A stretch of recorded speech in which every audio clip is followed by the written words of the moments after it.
আমরা এখন যে ম্যাথটি সমাধান করব, ম্যাথটি কিন্তু চক্রবৃদ্ধির অঙ্ক। চক্রবৃদ্ধির অঙ্ক কিন্তু খুবই গুরুত্বপূর্ণ এবং একটি জটিল মনে হয় সবার কাছে, কিন্তু আসলে জটিল নয়, খুবই সহজ। বোর্ডে যে ম্যাথটি দেখতে পাচ্ছেন, 43 BCS এ এসেছিল। সুতরাং এই অঙ্কটি কিন্তু খুবই গুরুত্বপূর্ণ, সবাই বোর্ডের দিকে খেয়াল করুন এবং আমরা অঙ্কটি পড়ি। 20% যৌগিক মুনাফায় 10,000 টাকা 2 বছরের জন্য বিনিয়োগ করা হলো।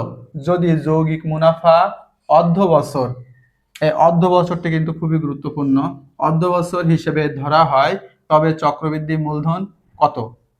চক্রবৃদ্ধি মূলধন বের করতে বলছে। এখন চক্রবৃদ্ধির মূলধন বের করার যে সাধারণ সূত্রটি আছে, C equal P into 1+r⁴n। এখন খেয়াল করুন, এখানে সি হচ্ছে কি? সি হচ্ছে মূলধন, মূলধন প্লাস মুনাফা, মূলধন প্লাস মুনাফা।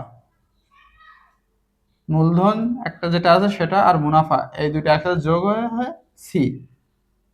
এটা হচ্ছে চক্রবৃদ্ধির মূলধন। আর পি হচ্ছে কি? মূলধন। পি হচ্ছে মূলধন। এখানে মূলধন আছে কত? 10,000, 10,000 টাকা। এটা বের করতে হবে। আর হচ্ছে মুনাফার হার, মুনাফার হার। এখানে মুনাফার হার আছে 20%। আর বছর এন হচ্ছে 2। এখন খেয়াল করেন,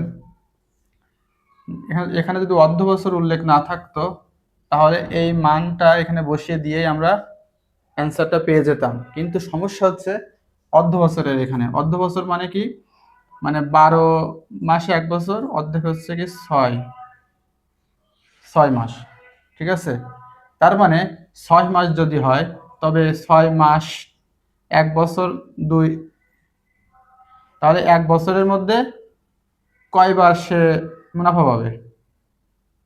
তাহলে 12 মাস যদি ডিভাইডেড করা হয়, এই 6 মাস, এই 6 মাস, এটা হচ্ছে 1 বছর।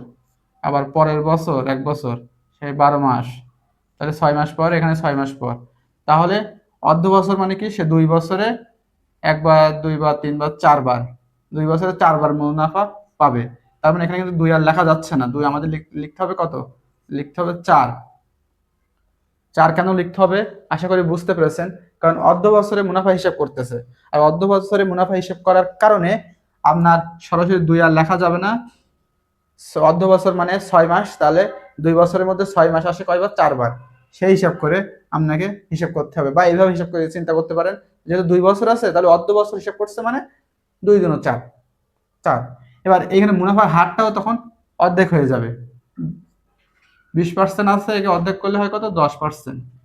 তাহলে আপনার মুনাফার হারটাও কি 20% নিয়ে কিন্তু আমরা করতে পারবো না, আমাদের সমাধান করতে হবে 10% হিসাবে।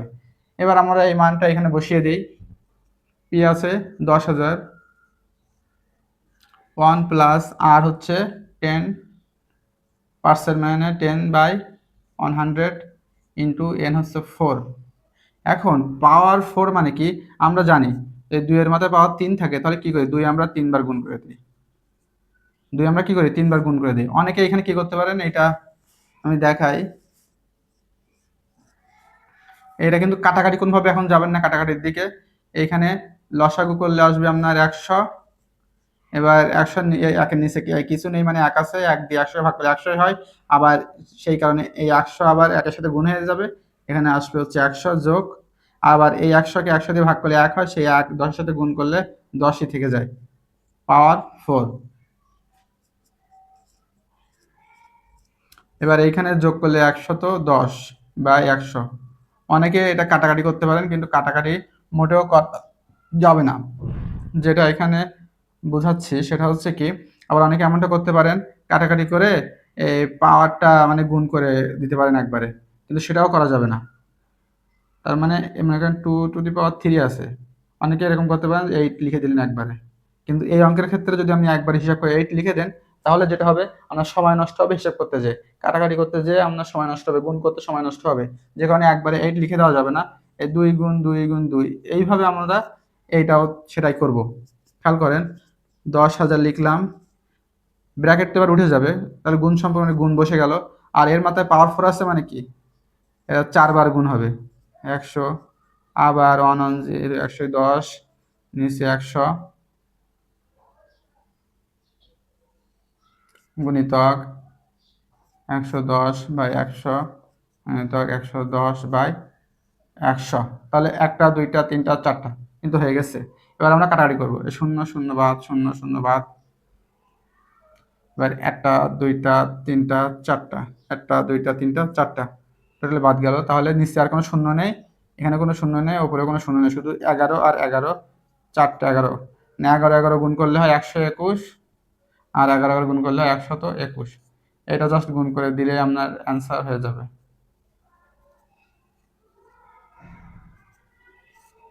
1 2 2 4 4 5 6 4 1, 14,641, 14,641, এটা হচ্ছে আপনার অ্যান্সার। আশা করি অঙ্কটি অবশ্যই বুঝতে পেরেছেন, কারণ আমি খুবই ধীরে এবং ভেঙে ভেঙে আপনাদেরকে বোঝানোর চেষ্টা করেছি। এখন তবুও যদি অঙ্কে কোথাও না বুঝে থাকেন বা সমস্যা থাকে, অবশ্যই আমার সাথে যোগাযোগ করবেন। আমি চেষ্টা করব আপনাদের সমস্যাটির অবশ্যই সমাধান করে দিতে। আর এই অঙ্কে যেটা সবচেয়ে বেশি গুরুত্বপূর্ণ, এরকম পাওয়ার থাকলে কিন্তু একবারে আপনারা গুণ করে বসিয়ে দিতে যাবেন না, এতে সময় নষ্ট হবে, সময় বেশি নষ্ট হবে। এইভাবে যেভাবে আমি করছি এইভাবে পাতাবেন, পাতানোর পর কাটাকাটি করে লাস্ট শেষে যেটা অ্যান্সার হবে সেইটা জাস্ট আপনি গুণ করবেন, দেখবেন সময় অনেকটা সেভ হচ্ছে এবং দ্রুত আপনি অ্যান্সার করতে পারছেন। সবার জন্য শুভকামনা। আজকের ক্লাসটি এই পর্যন্ত। আল্লাহ হাফেজ। গণিতের ভয়কে জয় করতে এবং প্রতিটি সমস্যার সহজ সমাধান পেতে আজই আমাদের সাথে যুক্ত হন। সাবস্ক্রাইব ও ফলো করে পাশে থাকুন ইজি ম্যাথ অনলাইনের। ধন্যবাদ।